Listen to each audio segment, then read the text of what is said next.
que a gente está discutindo hoje, o incinerador, o separador em Recife, o incinerador aqui, isso aí eu queria dizer uma coisa que é interessante.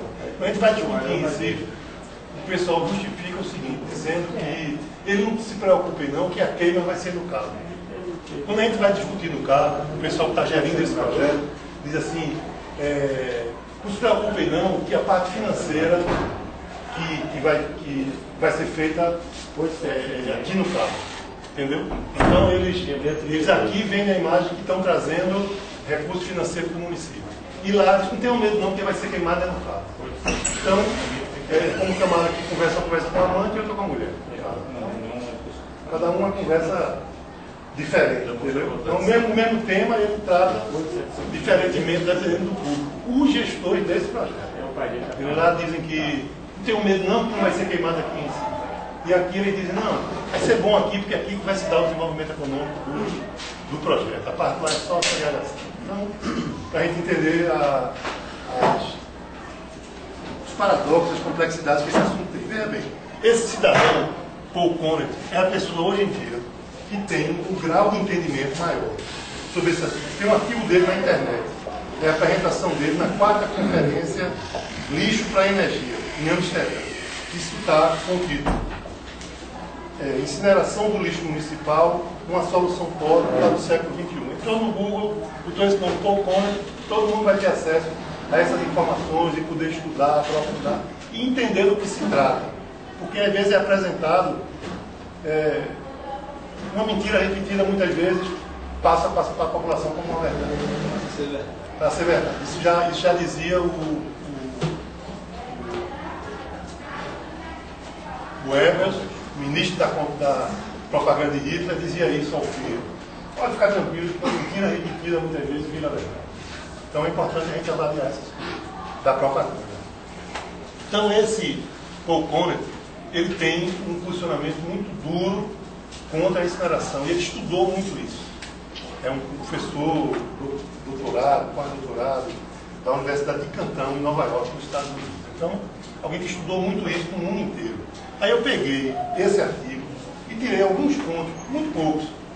O que se passa aqui é assustador. O que se passa aqui é assustador. O que se passa nesse artigo é assustador. Eu tirei aí. As pessoas, não, da outra vez que eu vim aqui, alguém na abertura falou, está fazendo terrorismo. Eu até justifiquei que a Carta das Nações Unidas diz que se uma população se sente pressionada absurdamente por um governo autoritário, ela tem o direito de fazer isso. Entendeu? Até poderia ser, mas no caso não é. Eu ainda estou aliviando o tema para não ficar um tema só de ambientalista que está esculhambando qualquer modernidade. Não é esse o caso. Então, o primeiro ponto é esse. O termo técnico é incineração para a energia. Porque muito tempo no passado só se queimou o lixo. Depois se viu que podia aproveitar uma fração da energia daquilo e aí se concentrou toda a defesa da incineração, que deixou de existir enquanto finalidade de redução de resíduos e passou a existir apenas nesse discurso de incineração para a energia. O discurso de energia derrotou o discurso de destinação, porque o discurso de destinação era completamente insustentável. Então usa esse termo, incineração para a energia. Aí ele diz logo isso aqui, não é uma tecnologia aprovada nos países industrializados, diferente do que os ministros da propaganda estão dizendo. Não é uma tecnologia aprovada nos países industrializados. Não é. Eles não querem lá isso. Não é uma tecnologia aprovada nos países.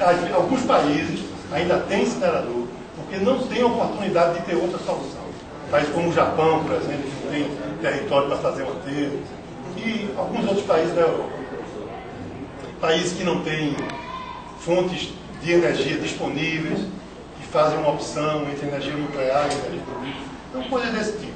E mesmo essa energia, incineração para energia, já está provado que é muito mais rentável, do ponto de vista energético, outras formas de tratamento do lixo. A gente vai discutir isso mais na frente. Então, lá nesses países industrializados, esse sistema incineração para energia deixou uma herança de níveis inaceitáveis de compostos químicos muito complexos, que são as dioxinas, furanos e outros compostos. São relacionados à incineração. Esses essa herança, onde está ela? Essa herança está nos animais silvestres e até nos bebês, nas crianças humanas desses países, onde essa tecnologia não é para o passado. Então, existem dispositivos nos incineradores que capturam parte dos subprodutos extremamente tóxicos, resultado da combustão. Esses dispositivos têm se tornado caros e problemáticos de manusear, descartar e conter em depósito seguro. Então, existe dentro dos incineradores alguns dispositivos que seguram alguma parte desses elementos químicos. Mas depois disso, o que fazer com esses elementos químicos que foram guardados? Não pode se guardar para sempre. Então, é caro de manusear, vai se tornando inviável a tecnologia, apesar dos grandes investimentos nela. Aí, esse é um dado do Paul Conner, uma análise dele. Ele olhando de um país de primeiro mundo, caminho que o Brasil está fazendo nesse momento, nessas 2, 3 décadas seguintes, o Brasil torna-se um país central na economia, né? Está fazendo esse caminho, mas ainda hoje não é um país que, por exemplo, esse incinerador não é fabricado no Brasil, nenhuma peça. Ele vem todo de fora. Não tem nenhuma empresa aqui autorizada a fazer a manutenção dele. Uma tecnologia toda de fora do país. Então, por conta disso aí, é preocupante a segurança dos incineradores quando implantados em países em desenvolvimento, Brasil, Nordeste do Brasil, que, usando os incineradores, não tem os recursos tecnológicos, etc., para construir, operar ou monitorar, controlar, né, corretamente esses sofisticados equipamentos. Isso é uma análise do Paul Conner. Então ele faz uma outra análise do que deveria ser feito, da forma de como abordar o risco. No final ele deixa isso bem claro. Mas ele está aqui já abrindo a conversa, eu fui retirando. É um artigo muito grande, com um número significativo de páginas, e a gente foi tirando essas informações. Ele diz o seguinte: